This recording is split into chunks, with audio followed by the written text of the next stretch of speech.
2018, Jérôme décide de divorcer. Un divorce contentieux. Il engage alors une avocate que ses proches lui ont conseillée, mais les événements ne se déroulent pas comme prévu. Malgré ses relances, il explique ne pas avoir eu de nouvelles de son avocate, ni de l'assignation qu'elle doit délivrer à son ex-compagne.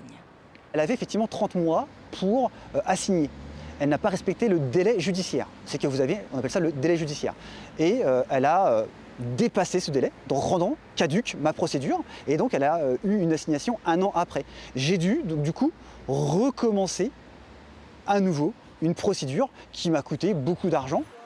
Il a déjà versé 7 000 € à son avocate, qui lui en réclame 5 000 de plus, malgré la procédure non aboutie.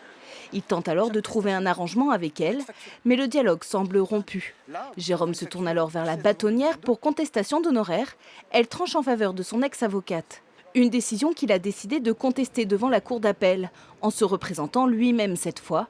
Un immense investissement personnel, accompagné d'une grande lassitude. Vous faites appel à un professionnel.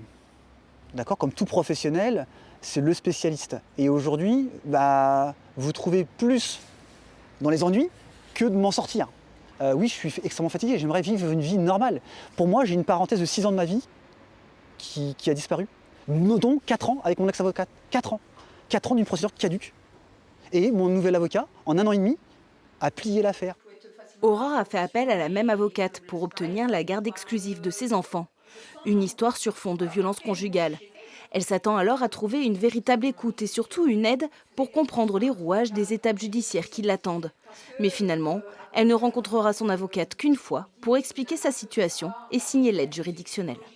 Tout au long de la procédure, c'est clairement, j'ai été abandonnée. J'ai aucun suivi. 6 mois, à la limite, je n'appelle pas pour demander qu'est-ce que je dois faire, parce que finalement, ce n'est pas mon métier. Qu'est-ce que je dois faire? Quand on appelle la secrétaire, on sent qu'elle est débordée d'appels et qu'elle ne vous répond pas, qu'elle ne peut pas vous répondre. L'avocate en question n'a pas souhaité répondre à nos questions. Mais alors, comment s'y prendre lorsqu'un différend éclate entre client et avocat? Jean-Patrick Saint-Adam gère une 50aine d'affaires de ce type par an. Il faut d'abord distinguer 2 choses. Le problème de la discussion des honoraires. Alors ça, c'est de la compétence du bâtonnier, exclusivement. Ensuite, il y a la responsabilité professionnelle, c'est-à-dire une faute et l'on demande des dommages et intérêts pour réparation de cette faute, enfin du préjudice qui résulte de la faute. Et là, le tribunal compétent, c'est le tribunal judiciaire. Si Aurore, elle, avoue ne pas avoir eu la force de se battre contre son avocate, Jérôme, lui, devrait connaître la décision de la cour d'appel dans quelques semaines.